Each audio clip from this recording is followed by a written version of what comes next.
السلام علیکم ورحمۃ اللہ وبرکاتہ۔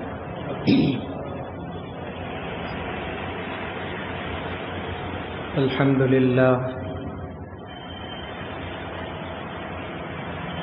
للہ کفا وسلام علی عباده الذین اصطفى۔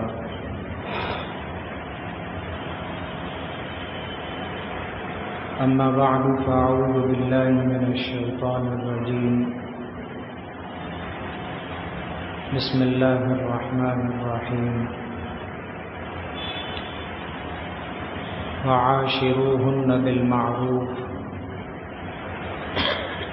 فإن كرهتموهن فعسى أن تكرهوا شيئا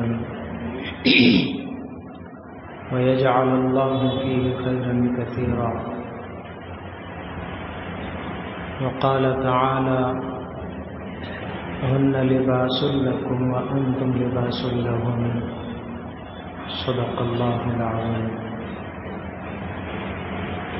وقال النبي صلى الله عليه وسلم لا يفرق مؤمن مؤمنة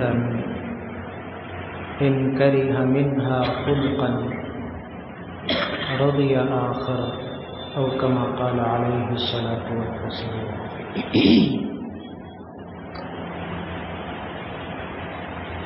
بزرگان محترم، عزیزان گرامی، نوجوان دوستو، عزیز ساتھی،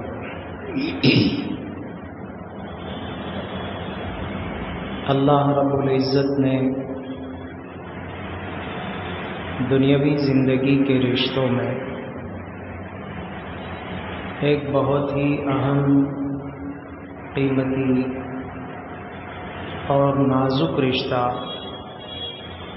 میاں بیوی کا رشتہ بنایا ہے۔ ازدواجی زندگی، گھریلو زندگی،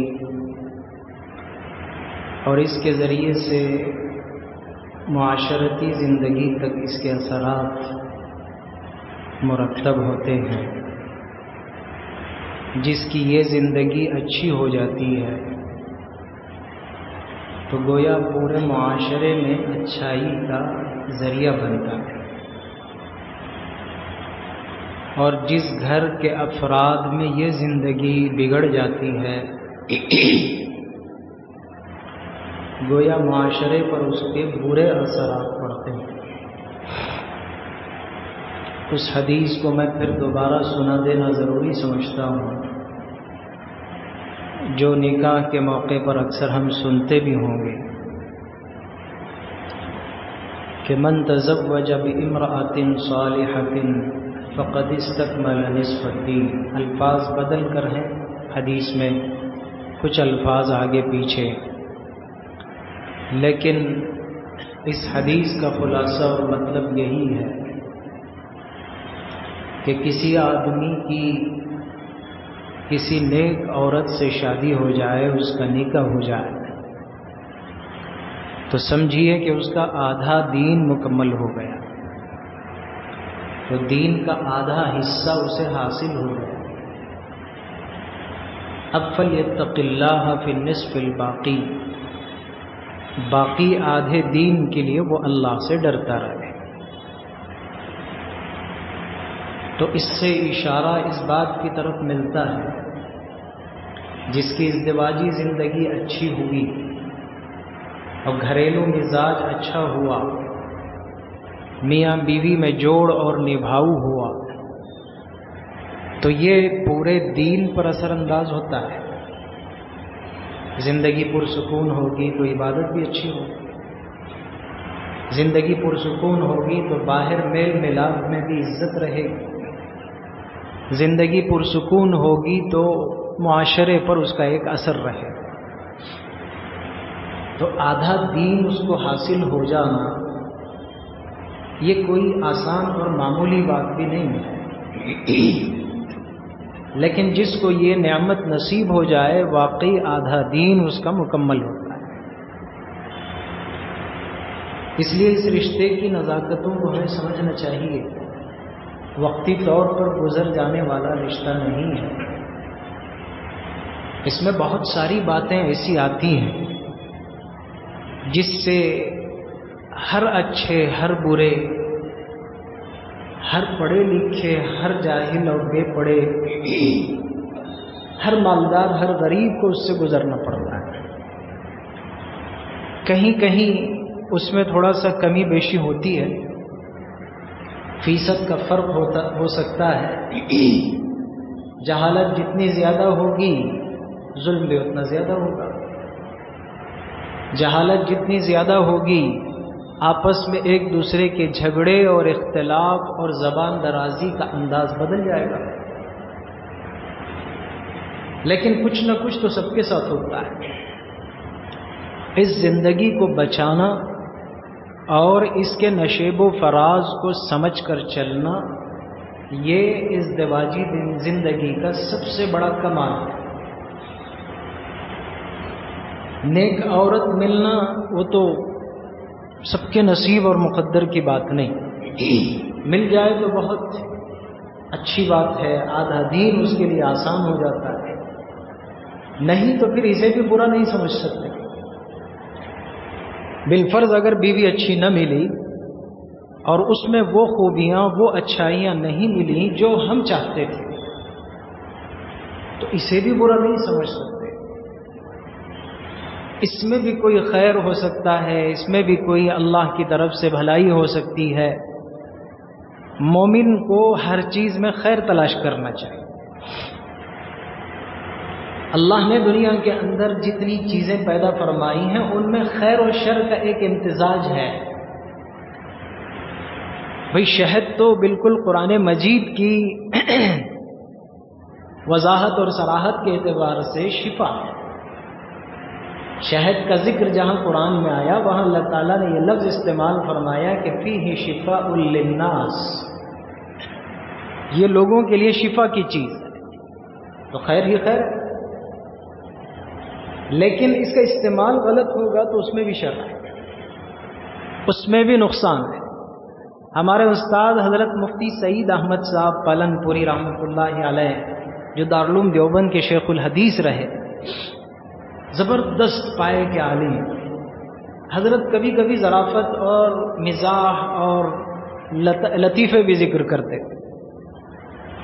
تو یہاں پر حضرت کا ایک لطیفہ یاد آ رہا ہے۔ پڑھنے کے زمانے میں حضرت چھٹیوں میں اپنے گھر گئے، پالن پور گجرات کا ایک ضلع ہے، وہاں چھاپی یا کوئی حضرت کا گاؤں ہے، وہاں رہتے تھے۔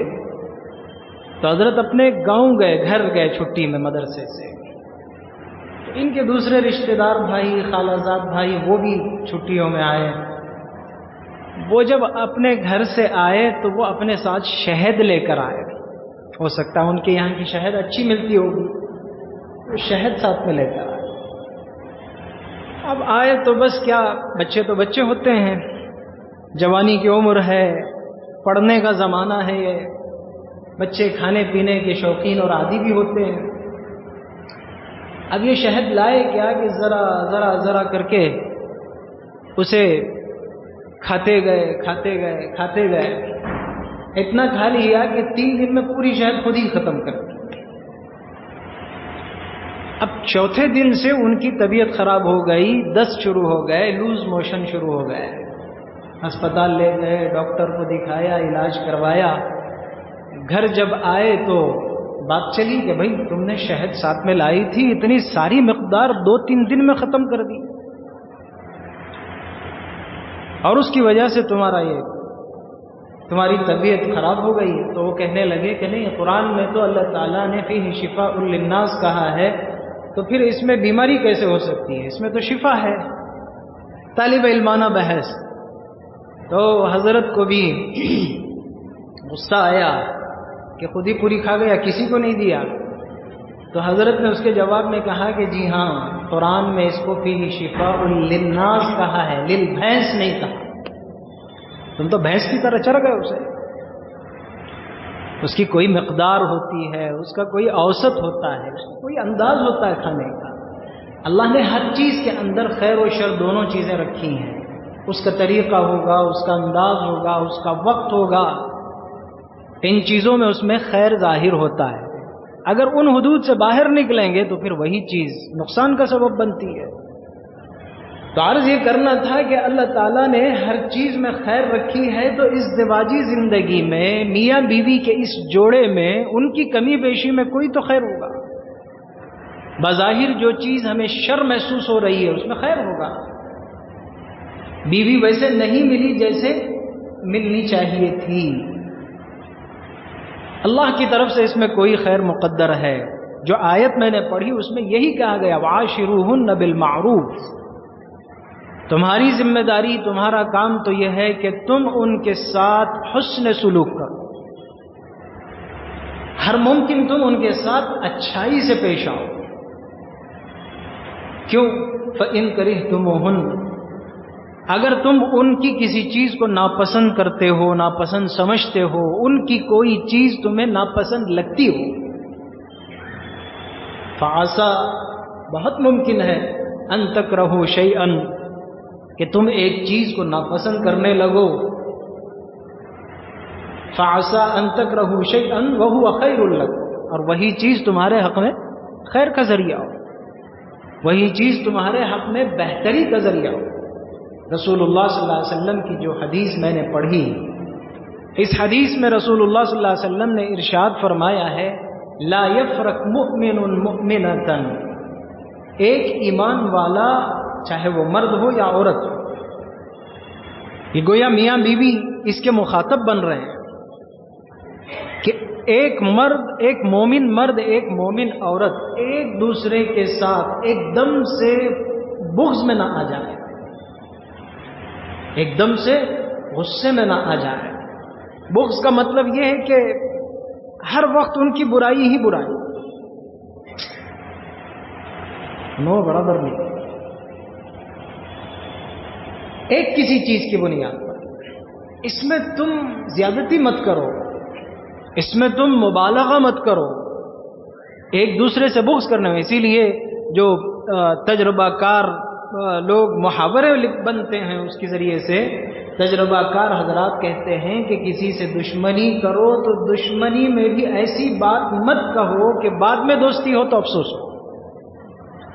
بھائی آج گرما گرمی ہے، آج کچھ دشمنی ایسے سامنے آ گئی ہے، ایسی باتیں اپنے دشمن کے ساتھ مت کرو، کل پھر وہی دوستی میں پلٹ کر آئے تو جب وہ باتیں یاد آئیں تو تمہیں خود شرمندگی محسوس ہو کہ میں نے اس سے یہ بات کیوں کہی۔ ہوتا ہے ایسا، بہت سو کی زندگیوں میں ہوتا ہے، میاں بیوی کی زندگی میں تو بہت کچھ ہوتا ہے۔ بگڑ گئے تو اتنا بگڑ گئے، ایک دوسرے پر ایسے خطرناک الزامات، ایسے فحش اور ایسے گندے الزامات۔ اب بالفرض مان لیجئے کہ اللہ تعالیٰ کی مقدرات کی طرف سے کسی وجہ سے وہی میاں بیوی کو آپس میں رشتے میں جوڑنا پڑا، اب وہ باتیں یاد آئیں گی، خود کو بھی شرمندگی ہوگی، سامنے والے کو بھی اس کا احساس ہوتا رہے گا انہوں میرے بارے میں ایسا بولے تھے نا۔ اس لیے لا یفرق مؤمن مؤمنۃ، کوئی مومن مرد، کوئی مومن عورت بغض میں مبالغہ نہ کرے، زیادتی نہ کرے، حد درجے کا بغض نہ کرے۔ انسان کی کوئی ایک کمزوری ہمیں بری لگتی ہے، اس برائی کی وجہ سے پورے انسان کو ختم کر دینا، پورے انسان کو برا قرار دے دینا، اور یوں کہہ دینا کہ تمہارے اندر کیا اچھائی ہے کر کو۔ اللہ کی اس خلقت کے بارے میں آپ زیادہ جانتے ہیں، جس کو اللہ نے اپنے ہاتھوں سے پیدا فرمایا ہے اس کی اچھائی اور برائی کو ہم جانتے ہیں، کون سی اچھائی ہے کر کو، کیا خوبی ہے کر کو تمہارے اندر، اللہ بہتر جانتے ہیں۔ کسی انسان کی ایک کمزوری، ایک عیب، اس کی ایک ناپسندیدہ چیز اور حرکت کی وجہ سے اس سے پوری طرح بغض نہیں کرنا چاہیے۔ ان کرہ منہا خلقا، اگر اس کی کسی ایک عادت سے، اس کی کسی ایک حرکت سے تمہیں کراہت ہوتی ہے، تمہیں وہ ناپسند ہوتی ہے، رضی آخر، دوسری کسی چیز سے تم راضی ہو سکتے ہو، خوش ہو سکتے ہو۔ یہ خوبی اللہ تعالیٰ نے انسانوں کے اندر رکھی ہیں، مرد و عورت، میاں بیوی، شوہر اور بیوی انسان ہی تو ہیں۔ اللہ نے ان کے اندر کوئی کمزوری رکھی بھی ہے، کوئی عیب ان کے اندر پایا بھی جاتا ہے، انسان کی خوبی ہے وہ عیب کا پایا جانا، ورنہ تمام عیبوں سے پاک تو صرف اللہ کی ذات ہے، ان کے اندر کوئی عیب نہ ہو۔ اطاعت و فرما برداری 100% صرف فرشتوں کی چیز ہے۔ کمی بیشی کا پایا جانا یہ تو انسانی فطرت والی چیز ہے، اس لیے کسی کی ایک کمزوری کی وجہ سے اسے 100% پوری طرح برا قرار دے دینا یہ بالکل غلط بات ہے، ایسا نہیں کرنا چاہیے۔ رسول اللہ صلی اللہ علیہ وسلم حدیث میں فرما رہے ہیں ان کرہ منھا خلقا رضی آخر، ایک چیز ناپسند آئے گی تو دوسری خوبی اس کے اندر ہوگی، اور یہ ہونا چاہیے، ایسا ہونا چاہیے۔ اسی سے انسان کی زندگی میں ایک خوشی بھی پیدا ہوتی ہے، ہر وقت انسان خوشی ہی خوشی میں رہے گا، خوشی کا احساس بھی ختم ہو جائے گا، کچھ نہ کچھ بیچ میں کانٹے آتے رہیں گے تو پھر خوشی کا احساس ہوگا۔ اللہ نے بڑے بڑے اپنے اولیاء اللہ سے، اپنے بزرگوں سے، اپنے پسندیدہ بندوں سے اللہ نے ایسی آزمائشیں لی ہیں۔ حکیم الامت حضرت اشرف علی تھانوی رحمۃ اللہ علیہ حضرت نے ایک بزرگ کے بارے میں ایک قصہ لکھا ہے کہ یہ تو بہت اونچے درجے کے اللہ والے تھے، ولایت کے مقام کو پہنچے ہوئے تھے، لیکن ان کی بیوی جو تھی وہ بڑی بد زبان تھی، بڑی گستاخی، بڑی بد زبانی، بڑی تلخی کے ساتھ ایک دم روٹ زبان، شوہر سے بات کرنے کا انداز ہی بالکل سخت۔ وہ بھی کون؟ اللہ والے، اللہ کے ایک نیک ولی، نیک بندے، متقی پرہیزگار، جن سے پوری دنیا متاثر ہو رہی ہوگی، ہزاروں جن کے مریدین شاگردین ہوں گے، ایسے بزرگ کے ساتھ ان کی بیوی کا یہ سلوک۔ کوئی ان کے شاگرد ملنے کے لیے آئے گھر کے پاس تو زبان کا انداز ان کو سنائی دیا، اندر بات چیت چل رہی تھی، جس طریقے سے ان کے ساتھ وہ پیش آ رہے تھے، ان کو بڑی الفت ہوئی کہ حضرت کے ساتھ ایسا۔ خیر، حضرت سے بعد میں جب ملاقات ہوئی، انہوں نے حضرت سے گزارش کی کہ حضرت بہت تکلیف ہوئی سن کر اس زبان کو، آپ کے ساتھ یہ گستاخی، آپ کے ساتھ یہ انداز بات چیت کرنے کا، ایسی بد زبان عورت کو آپ کیوں رکھے ہوئے ہیں؟ آپ ان کو طلاق دے دیں، چھوڑ دیں۔ حضرت نے فرمایا کہ میاں تم نے تو صرف اس کی ایک کمزوری کو محسوس کیا ہے کہ اس کی زبان اچھی نہیں ہے، واقعی ایسی ہی بات ہے، لیکن میں اس کے اندر اور خوبیوں کو بھی دیکھتا ہوں، اس کے اندر بہت ساری خوبیاں بھی ہیں، ان میں سے ایک خوبی تو ایسی ہے جو میں اگر کہوں اس کے علاوہ کسی دوسری عورت میں وہ نہیں ہے تو میں اپنی بات میں غلط نہیں ہوں۔ ایک خوبی تو اس کی بڑی زبردست خوبی ہے، وہ خوبی یہ ہے کہ یہ ایسی وفادار عورت ہے کہ اگر مجھے 50 سال کے لیے جیل میں بند کر دیا جائے اور میں اس عورت سے کہوں کہ تم اسی کوٹری کے کونے میں رہنا، تو وہ 50 سال تک اس کونے سے اپنی جگہ نہیں بدلے گی۔ اس کے مزاج کو میں جانتا ہوں، اس کے اندر پائے جانے والی وفاداری ایسی ہے، خوبی تو کوئی نہ کوئی ہوگی۔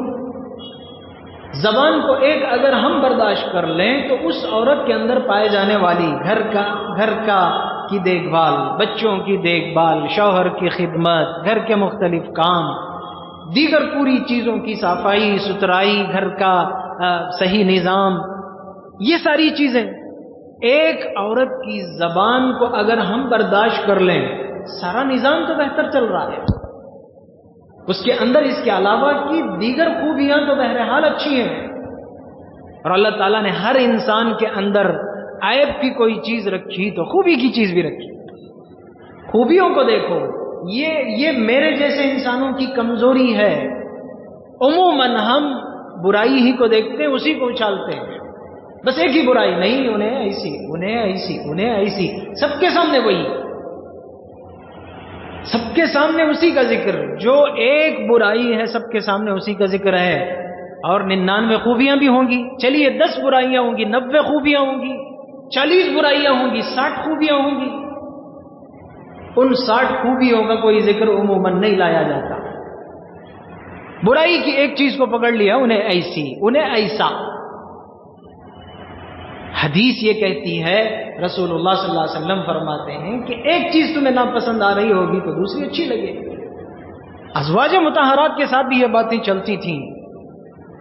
میں نے ایک واقعہ تو سنایا، لیکن میں دوسری بات ذکر کر رہا ہوں۔ کبھی کبھار میاں بیوی کے بیچ میں تلخی ہو جاتی ہے، باتیں چل جاتی ہیں، غصے کی کیفیت پیدا ہو جاتی ہے۔ رسول اللہ صلی اللہ علیہ وسلم ایک مرتبہ حضرت عائشہ سے فرمانے لگے، عائشہ مجھے اچھی طرح اندازہ ہو جاتا ہے، پتہ چل جاتا ہے کہ تم کس وقت مجھ سے ناراض ہو اور کس وقت مجھ سے خوش ہو۔ حدیث ہے۔ حضرت عائشہ نے فرمایا کہ وہ کیسے؟ تو رسول اللہ صلی اللہ علیہ وسلم نے فرمایا کہ جب تم مجھ سے خوش ہوتی ہو تو باتوں بات میں کہتی ہو کہ لا ورب محمد، اور جب تم مجھ سے ناراض ہو جاتی ہو، کسی وجہ سے خفا ہو جاتی ہو، تو کہتی ہو کہ لا ورب ابراہیم، یعنی الفاظ بدل جاتے ہیں، نام بدل جاتا ہے۔ حضرت عائشہ نے جواب میں ہنستے ہوئے فرمایا کہ ہاں، صرف نام ہی تو بدلا، یعنی محمد کے رب کی قسم، یہ بات ایسی ہے، قسم کھانے کا انداز، لیکن نام کس کا لیا جا رہا ہے؟ حضرت محمد صلی اللہ علیہ وسلم کا۔ خوشی کا ایک ماحول ہوتا ہے، کسی وجہ سے حضرت عائشہ ناراض ہوں گی تو اس وقت محمد کو ہٹا کر ابراہیم کو لگا دیا، ابراہیم کے رب کی قسم۔ بیوی کے مزاج کی اس نزاکت کو رسول اللہ صلی اللہ علیہ وسلم پیش فرما رہے ہیں کہ سمجھنا چاہیے شوہر کو، بھائی ان کے اندر بے شمار خوبیاں ہوتی ہیں، ایک برائی کو لے کر اگر اسی کے پیچھے خود پریت کرتے رہو گے تو پھر زندگیاں بگڑ جاتی ہیں۔ حضرت مرزا مظہر جانے جانا رحمت اللہ علیہ، ان کا بھی ایک واقعہ ہے ازدواجی زندگی کا۔ ہندوستان کے بزرگوں میں سے گزرے ہیں، بڑے نازک مزاج بزرگوں میں سے، بڑے نفیس طبیعت کے مالک۔ بستر پر بھی ایک جھری نہیں آنا، ایک دم سے بستر پر جھری دیکھے تو ان کے سر میں درد شروع ہو جاتا۔ کتابیں رکھنے کا ایک سلیقہ ہوتا ہے، کتاب اگر کوئی ٹیڑے رکھے ہوئے نظر آ جائے تو وہیں سے ان کے سر میں درد شروع ہو جاتا ہے۔ اتنی نفاست ان کے مزاج میں، کوئی چیز ادھر سے ادھر ذرا برابر نہیں ہونا۔ لیکن اللہ نے ان کی تربیت اور اصلاح کے لیے انتہائی بگڑی ہوئی بیوی دی،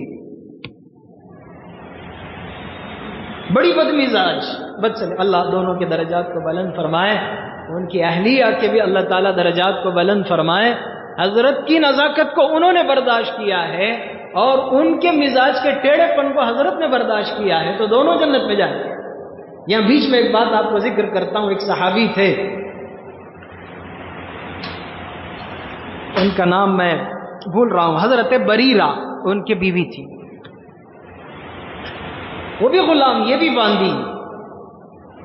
یہ ایک دم سے کالے کلوٹے بد شکل تھے ظاہری اعتبار سے، صحابی ہیں اللہ معاف فرمائے، لیکن دیکھنے میں ظاہری اعتبار سے ان کا رنگ بھی اتنا بہتر نہیں، ان کی شکل و صورت بھی اتنی بہتر نہیں، قد و قامت بھی اتنی بہتر نہیں، دیکھنے میں اتنے بہتر نہیں لگتے تھے ظاہری شکل میں۔ ان کو جو بیوی ملی مدینہ منورہ کی انتہائی خوبصورت لڑکیوں میں سے، رنگ بھی بہت اچھا، آنکھ ناک بھی بہت اچھی، بہت خوبصورت، لیکن اللہ تعالیٰ نے تقدیر ایسے جوڑی، نکاح ہوا ان کا، یہ ایک دم ادھر ہے اور یہ ایک دم ادھر ہے۔ لیکن رسول اللہ صلی اللہ علیہ وسلم فرمایا کرتے تھے کہ یہ شوہر اپنی بیوی کو دیکھ کر ان کے حسن اور ان کی خوبصورتی اور جمال کو دیکھ کر اللہ کا شکر ادا کرے، یہ جنتی ہے۔ یہ خوبصورت حسین و جمیل بیوی اپنے اس شوہر کو دیکھ کر اس پر صبر کرے، یہ جنت ہے۔ دیکھیے کیسے اللہ تعالیٰ اصلاح بھی کرتے ہیں، اس میں تربیت بھی ہوتی ہے، اور کس چیز کے اندر اللہ تعالیٰ ہمارے حق میں خیر مقدر رکھتے ہیں ہمیں نہیں معلوم ہوتا۔ تو حضرت مرزا مظہر جانے جانا رحمت اللہ علیہ کو اللہ تعالیٰ نے ٹیڑے مزاج کی بیوی عطا فرمائی۔ اب ہمارے مزاج میں نفاست ہے، اب وہ جو کام بھی کرتی ہے ٹیڑھا، کچن میں جاؤ تو پورا سر درد، کیا پورا بدن درد، نیچے سے اوپر تک درد شروع ہو جائے گا۔ کچن پھیلی ہوئی ہے، چیزیں پھیلی ہوئی ہیں، کپڑے پھیلے ہوئے ہیں، گھر پورا پھیلا ہوا ہے۔ اب اس مزاج کو برداشت کرنا پڑے گا۔ اس کی اصلاح کا آسان طریقہ یہ ہے کہ خود کرنے لگو، ان کو احساس ہو جائے، ان کو شرم آنے لگے، وہ خود بھی کرنے لگے۔ بولتے رہو گے، کرواتے رہو گے تو پھر بات بڑھے گی، کام نہیں چلے گا، کام بھی پورا نہیں ہوگا، اور آپس میں ایک دوسرے کے ساتھ مزاج بھی اچھا نہیں رہے گا، روز کے جھگڑے اور روز کی لڑائی۔ آسان طریقہ اس کا خود کرنے لگو۔ رسول اللہ صلی اللہ علیہ وسلم کی عادت شریفہ تھی، عموماً حضور حکم نہیں فرماتے اور کام میں خود شامل ہوتے تو صحابہ دیکھ کر خود کام میں آتے۔ غزوہ خندق کا تو بہت بڑا سبق یہ ہے، رسول اللہ صلی اللہ علیہ وسلم خندق کی کھدائی میں خود بنفس نفیس شامل رہے، کام کرنے لگو۔ کہیں بھی سفر ہوتا تھا، صحابہ کی جماعت قافلہ ساتھ میں ہوتا تھا، خدمتیں تقسیم ہوتی تھیں۔ یہاں ایک چیز کا اشارہ دے دیتا ہوں، دعوت و تبلیغ میں جو جماعتیں چلتی ہیں، اس جماعت کے نیچے سے لے کر اوپر تک، چھوٹے سے لے کر بڑے تک، پورے اصول، اس کے طریقے، اس کی تہذیب، اس کا انداز، یہ پورا رسول اللہ صلی اللہ علیہ وسلم کی سنت اور سیرت سے نکلا ہوا۔ مجھ جیسا کمزور آدمی اس پر عمل کرنے میں گڑبڑ کرتا ہے تو میری غلطی، لیکن جو اس کے اصول ہیں، جو ضابطے ہیں، وہ سنت اور شریعت سے نکلے ہوئے۔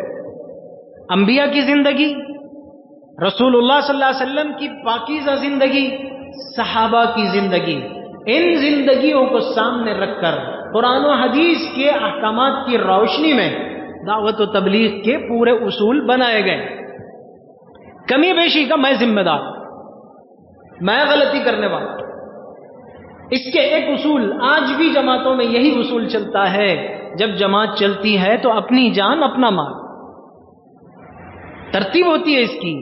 جب جماعت کہیں مقام پر پہنچتی ہے تو سب سے پہلا مشورہ ہوتا ہے کہ خدمت کس کی ہوگی۔ پوری جماعت اپنے کام میں لگے، خدمت والے اپنے کام میں رہیں۔ کہیں ایسا نہ ہو کہ پوری کی پوری جماعت کھانا پکانے میں، سبزی ترکاری لانے میں، گوشت انڈا لانے میں، چولہا جلانے میں، سب پوری جماعت اسی میں لگ جائے گی تو آئے کس لیے؟ کام کیا کرو گے؟ اس لیے پہلے خدمت طے ہوتی ہے کہ کون خدمت کرے گا۔ یہ رسول اللہ صلی اللہ علیہ وسلم کی سنت سے، سیرت سے نکالی ہوئی چیز ہے۔ رسول اللہ صلی اللہ علیہ وسلم جب بھی صحابہ کے ساتھ جماعت کی شکل میں سفر فرماتے تھے، غزوات میں جاتے تھے، تو حضور جہاں بھی پڑاؤ ہوتا، پہلے خدمتیں تقسیم ہوتی، اس میں حضور خود بھی خدمت کرتے کہ میں جنگل سے لکڑیاں چن کر لاؤں گا، اور فلاں صحابی چولہا جلائیں گے، فلاں صحابی کھانا پکائیں گے، اور فلاں صحابی یہ جانوروں کی غذا کا انتظام کریں گے، فلاں صحابی یہ پانی لے کر آئیں گے، اور فلاں خیمے گاڑیں گے۔ جتنی چیزیں، جتنی خدمتیں ہوتی تھیں، سب تقسیم ہوتی تھیں۔ میں صرف یہ مثال دینا چاہ رہا تھا کہ رسول اللہ صلی اللہ علیہ وسلم خود بھی خدمت میں شامل ہوتے تھے، اور گھر کی زندگی، حضور جب گھر میں تشریف لاتے تھے تو خود بھی کام کرتے تھے، آٹا گوندا، جھاڑو دیا، سبزی ترکاری وہ صاف کی، پانی لایا۔ گھر والوں کے لیے کیا آسان کام ہم کر سکتے ہیں، اس میں ساتھ دے دیا۔ آسان طریقہ اصلاح کا یہ ہے کہ خود کام کرنے لگو تو ان کو کم از کم اس کی غیرت آئے۔ آپ بولیں گے شاید نہیں حضرت، آج کل کے چھوکریاں ویسے نہیں ہیں، ہمیں کرے تو ہمارے اوپر اس ڈالا ہوتا، ان کی غیرت اس نہیں ہے، احساس ہی مر گیا ہے۔ تو میں یہ عرض کر رہا تھا، اپنی بات کو میں مکمل کر دوں کہ ہر چیز میں برائی تلاش نہیں کرنا چاہیے، برائی کی وجہ سے فیصلہ فوراً نہیں کر لینا چاہیے۔ ممکن ہے اس کے پیچھے بہت کوئی خیر چھپا ہوا ہوگا، اللہ تعالیٰ اس کے ذریعے سے ہماری کوئی اصلاح و تربیت فرما رہے ہوں گے۔ حضرت مرزا مظہر جانے جانا رحمت اللہ علیہ اتنے بڑے اللہ والے بزرگ، ان کو تو جذب کی کیفیت پیدا ہو گئی تھی، اتنے پہنچے ہوئے بزرگ تھے۔ لیکن اللہ تعالیٰ نے اتنی بگڑی ہوئی بیوی ان کو عطا فرمائی. حضرت بھی یہی فرمایا کرتے تھے جب ان کے مریدین دوست و احباب کچھ کہتے کہ حضرت کیوں آپ ان کو سنبھالے جا رہے ہیں, کیوں آپ ان کی پریشانی کو اٹھائے جا رہے ہیں اپنے سر پر, تو حضرت یہی کہتے تھے کہ بھائی میں تو اس کو نبھاؤں گا, اس لیے کہ پتہ نہیں اللہ تعالیٰ میری کن غلطیوں کی اصلاح اس کے ذریعے سے کر رہے ہیں, اور پھر میرے گناہوں کی معافی کا ذریعہ اللہ تعالیٰ نے اسی کو بنایا تو میں اسی کو نبھاؤں گا. اللہ تعالیٰ کسی کسی کے ذریعے سے ہماری تربیت کر دیتے ہیں, ہمارے درجات کو بلند کر دیتے ہیں. عموماً ہمیں یہ سوچنا چاہیے کہ اس کے اندر پائے جانے والی خوبیاں کیا ہیں, خوبیوں کو تلاش کرنے کی کوشش کریں. میری بیوی کے اندر سب سے اچھی صفت کیا ہے, وہاں سے شروع کریں. سب سے اچھی خوبی والی بات کیا ہے, یہ ہے, تو بار بار میں اس کی طرف دیکھنے لگوں, چلو یہ خوبی تو اس کے اندر ہے, اس خوبی کی وجہ سے میں اسے نبھا سکتا ہوں. اللہ تعالیٰ خامیوں کو, خرابیوں کو بھی خوبی میں انشاءاللہ بدل دیں گے. قرآن مجید کی اس آیت شریفہ کا یہ خلاصہ ہے, فَإِن كَرِهْتُمُوهُنَّ, اگر ان عورتوں کے اندر تم کوئی ناپسندیدہ چیز محسوس کرتے ہو, فَعَسَىٰ أَن تَكْرَهُوا شَيْئًا, بہت ممکن ہے کہ جس چیز کو تم ناپسند کر رہے ہو, برا سمجھ رہے ہو, وَيَجْعَلَ اللَّهُ فِيهِ خَيْرًا كَثِيرًا, اسی میں اللہ تعالیٰ نے تمہارے حق میں کوئی خیر کثیر مقدر کر رکھا ہو, تو تھوڑی سی برداشت کے ذریعے سے دنیا کا فائدہ تو یہ ہوتا ہے کہ گھر کا نظام جڑ جاتا ہے, ایک فیملی بن جاتی ہے, ایک خاندان بن جاتا ہے, معاشرے کا ایک حصہ بن جاتا ہے. پھر آخرت کے درجات اس میں کیا ہوں گے وہ اللہ ہی بہتر جانے. بیوی کی تلخ کلامی کو جو ہم برداشت کرتے تھے, جو اسے نبھا کر سنبھال کر چلتے تھے, ایک ایک جملے پر اللہ تعالیٰ کیا کیا نیکیاں دینے والے ہیں, اس پر کیا کیا ہمارے درجات کو بلند کرنے والے ہیں. یا پھر میرے اندر کا جو غرور تھا, علم کا, حسن کا, جوانی کا, عہدے کا, پتہ نہیں اور کس کس قسم کا غرور میرے اندر تھا, اللہ تعالیٰ میرے غرور کو توڑنے کے لیے, اصلاح کرنے کے لیے اللہ نے ایسی بیوی مجھے دی ہے کہ وہ مجھ پر حاوی ہونے کی کوشش کرتی ہے. اب مجھے اس غرور کو توڑتے ہوئے دبنا پڑتا ہے. یہ کوئی ایسی کیا کہتے ہیں بری بات نہیں ہے, شرمندگی کی چیز نہیں ہے, بلکہ بہت ممکن ہے اللہ تعالیٰ ہمارے کسی عمل کی, کسی حرکت کی اصلاح و تربیت فرمانے کے لیے ایسا نظام فرماتے ہوں.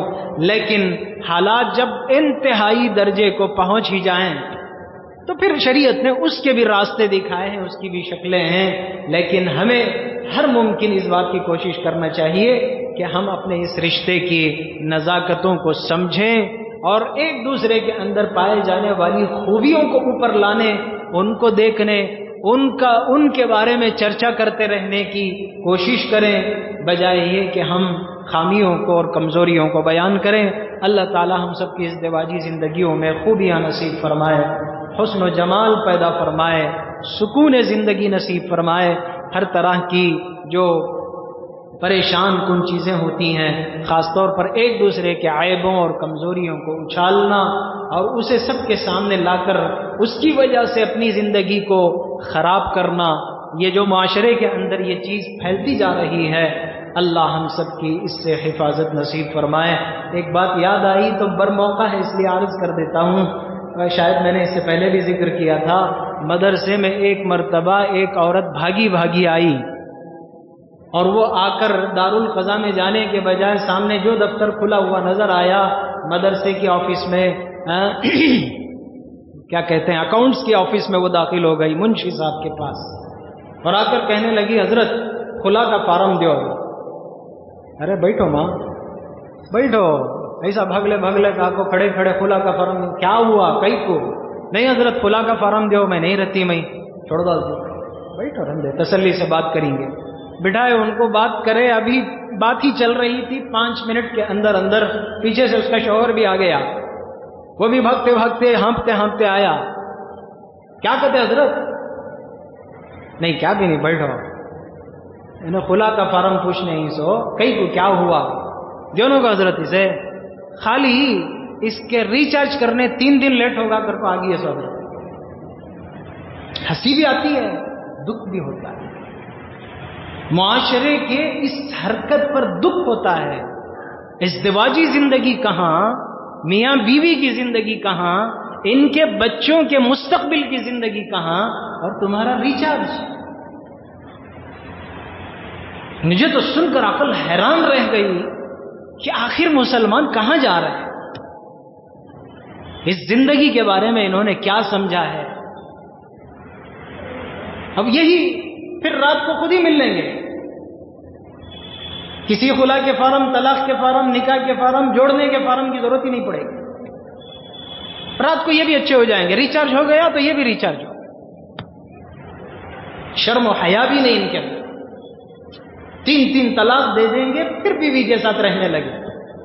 صبح کو غصہ آیا ایک چائے پر، 3 طلاق بیک وقت پکار دی، شام کو پھر کیا بھی نہیں کہتے، پھر رہنے لگے۔ ان چیزوں کی اصلاح کے لیے، ان سے ذہن کو صاف کرنے کے لیے عنوان آپ سے تفصیل کے ساتھ ذکر کیا جا رہا ہے۔ اللہ تعالی ہمیں ازدواجی زندگی کی اہمیت کو سمجھنے اور اس کے دور اثرات کرنے والے، بہت دور تک جانے والے اس کے اثرات کو سمجھنے کی اللہ ہم سب کو توفیق عطا فرمائے۔ آمین وآخر دعوانا ان الحمد للہ رب العالمین۔